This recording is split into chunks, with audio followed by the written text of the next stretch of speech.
Hello chess friends and welcome to Jozarov chess channel and welcome back to our Catalan opening studies. So in this studies we'll see this beautiful opening analyzed for both sides. We'll see the most important strategic ideas and concepts for white and for black. We'll see the most important middle game strategies that can happen to you, and of course the most important tactical ideas for both sides. So today we're continuing with our Catalan opening studies with a different method. In our previous analysis, in our previous videos, we have talked about this early bishop to b4 method by black. Which was always met by the move bishop to d2 by white. And of course we have seen many opportunities then for black and for white, but now we're continuing with this early c5 method by black that could be very unpleasant for you to handle if you don't know what you're doing. In my opinion, this has to be discussed. This line has to be really more analyzed, because if you don't know what you're doing, I think you could have huge positional problems here from white's perspective. So that's why in this video I wanted to show you really beautiful method how to play against this early c5 move by black. So let's go again from the beginning. We don't want to skip immediately, of course, to this position. Let's see how this position happens. We play d4 after knight to f6, c4, e6. We play now the Catalan opening with the move g3, and now after move bishop to b4, which is a common idea by black in the Catalan opening to stop a little bit your progress, your development on the queen side. We play now the move bishop to d2, and now black plays the move c5, hopes that you pick up the bishop on b4, then after c takes b4 he could have a space advantage here on the queen side. And in my opinion there are many things that you can do. Really, I don't want to now explain every move that's possible here for white. I just wanted to recommend you that actually you should go for it. Go for this move, bishop to b4. In my opinion, nothing spectacular changed here in this position. Okay, after move c takes b4 that black is playing now, we can notice now that, okay, the natural square for the knight is taken. You cannot play, of course, knight to c3. And of course, black is here maybe sort of a 3 versus 2 pawn majority on the queen side. But these are double pawns. And if you play correctly on the queen side, you're not allowed here your opponent maybe to create himself a pass pawn. So if you play a calm game, if you play a solid game, I guarantee you this is nothing spectacular that black gained here. Of course, as I said, you don't have access to the c3 square. You would love, of course, to play something like knight to c3, e4 and similar stuff. Maybe later also f4, getting some kind of a pawn storm in the center of the board, or maybe on the king side. But so far you have to play a calm, patient game. In my opinion, there are many things that you can do, and they're perfectly fine for white. So here, in my opinion, we should play normal development. Bishop to g2, nothing spectacular. We're preventing, of course, b6 a5 ideas. Black will play many times on the dark square grip. Will play b6 a5, even d6 e5. So he'll try to build sort of a fortress on dark square. So in the game, of course, black will probably continue with castling. And what I don't recommend you now, and this idea has been introduced by Levan against Alexander Moisenko. I'm not saying you will lose the game, but I kind of don't like this idea when you play e4. If you play e4, okay, you have some spaces in the center of the board. You're storming with a 3 versus 2 pawn majority in the center of the board. But the downside is that you are blocking out your light square bishop. For instance, black continues with the normal plan, d6. We play something like knight to e2, and after move e5. For instance, if you play d5, look at this. The light square bishop is paralyzed. Okay, you have some spaces in the center of the board. You have a space advantage on the 5th rank.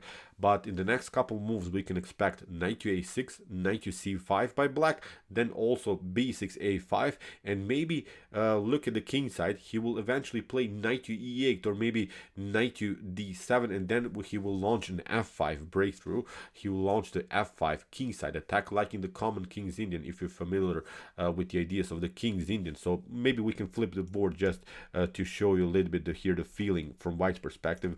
So as we said, we want to play a5, knight to a6, knight to c5, b6. So we would really fix the structure here on the king side, so we would have a compact position on the queen side. Nothing basically can happen on the queen side, and then we will try knight to e8, something like this, maybe g6 and f5, f4, and this will be a solid game. The light square bishop is very dangerous towards the king side. So in my opinion, this is not something that white wants to get. As I said, you'll not lose the game because you have reached this position. Of course, black can play several things. You don't have to even play here d5. You can play, of course, here queen to d2. But again, I think with a5, look at this, you continue with a3. Maybe you're trying to do something here on the queen side, but black will simply continue to fix the structure on the queen side with knight to a6, and after something like a takes b4, black can even pick up here the pawn with the pawn, still relying simply on his space advantage on the fourth rank, and still he is not allowing your knight to come on the natural square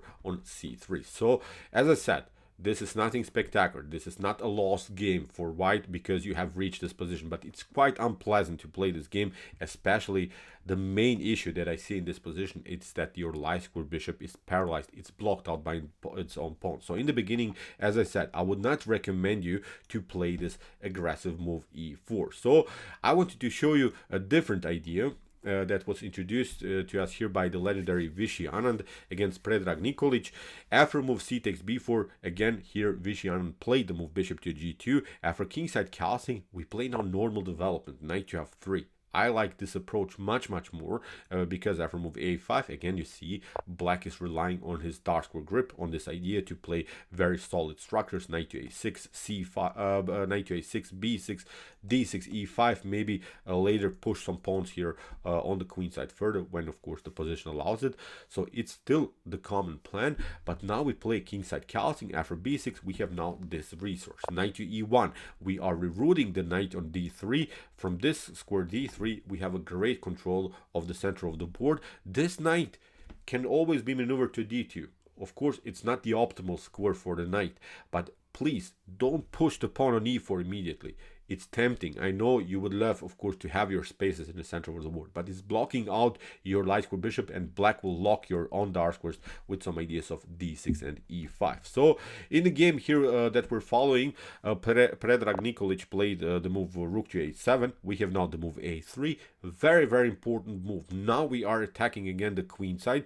After something like b takes a3, we can play now the move knight to a3, and we have now also access to the square on b5. Of course, your opponent could try this idea again with the move knight to a6, but nothing spectacular. We'll simply play now knight to d2, knight to d3, and still I think we have a great control of the center of the board. So in my opinion, nothing dramatically changed here for white. So after move a3, we have now b takes a3, knight to a3.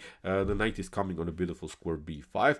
We have now the move d6 by Predrag Nikolić. Again, this idea, as we said, d6, e5, but maybe even d5 is here an opportunity for black. For instance, the engine suggests here the move d5, but now we can actually play here knight to f3 again. After something like bishop to a6, we can also play knight to e5, but also I think the common idea can be here to play c takes d5. After move e takes d5, here black is left with an isolated pawn. Still we have knight to d3, knight to e5 as a resource. After e4 is an opportunity. Okay, black is here this 2 versus 1 position on the queen side, but now our knight on a3 is protecting so far this position in a good way. So nothing spectacular, I think, here for black.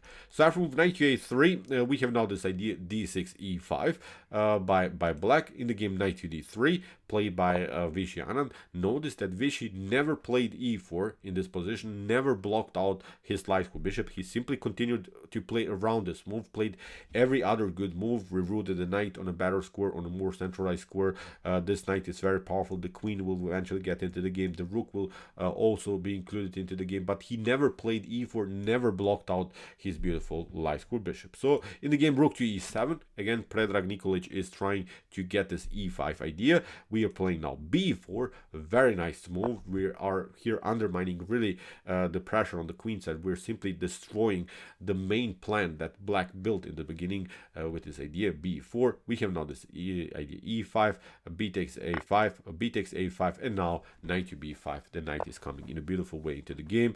We have now the move e4. Okay, black builds down the space advantage, but now Vishy has great access to the square f4, and then afterwards also to the beautiful d5 square. So we have now g5 by Predrag Nikolić. Very aggressive move, but after knight to d5, knight to d5, c takes d5. The problem is now that also the pawn on e4 is weak. Basically here black is playing now the move f5, but now Vishy Anand played a brilliant move. He played simply queen to d2, and he's attacking now the weakness, the weak pawn on a5 that he built in the first place.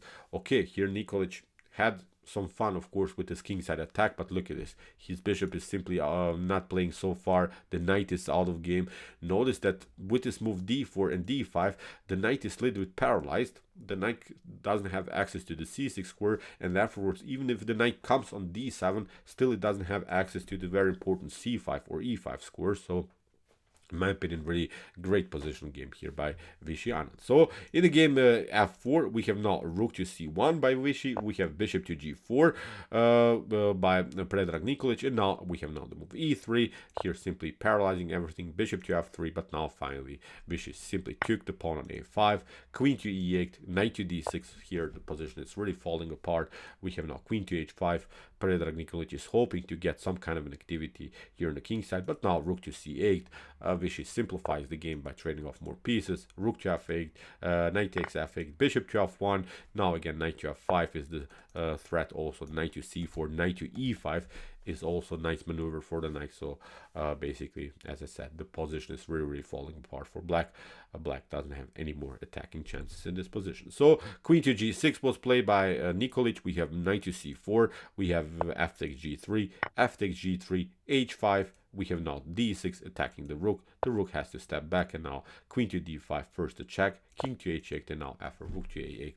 In this position, Predrag Nikolić resigns. Simply, we have this passer, the knight is hanging. We can include, of course, here the knight into the game. The bishop can also be included into the game. So the only winning chances are, of course, here only on white side. So let's go back. Let's go again from the beginning. As I said, to this method, bishop to d2, c5, we take. After b takes c5, we play bishop to g2. We never play e4. As I said, I'm not saying this is so bad for you, but please try it out. Please try out this method, because after move kingside castling, knight to f3, we're playing every move that's good except the move e4. After move a5, black wants to build this grip on dark squares, but now we castle. Now we play knight to e1, rerouting the knight, and the main plan is to play knight to d3, knight to d2. Of course, white has also some attacking opportunities here, but I think with this with the centralized knights, you have a solid game. So in my opinion, a perfect here game here by Vishy Anand. So okay, I hope that you enjoyed the study. Please check out this line more, because this will happen to you. This idea was played many times in chess history. Many times white rushed simply into the position, never understood the concepts of this types of position, lost also many games. So in my opinion, it's a line that we have to know in the Catalan opening. So okay, I hope that you enjoyed the studies. If you want to see more about the Catalan opening, please check out our Catalan opening studies. Here's the link. Sorry about that. So here's the link of our playlist of this beautiful opening, and if you like this content, don't forget to subscribe to my channel. See you soon with some more videos, and chess is the best, of course.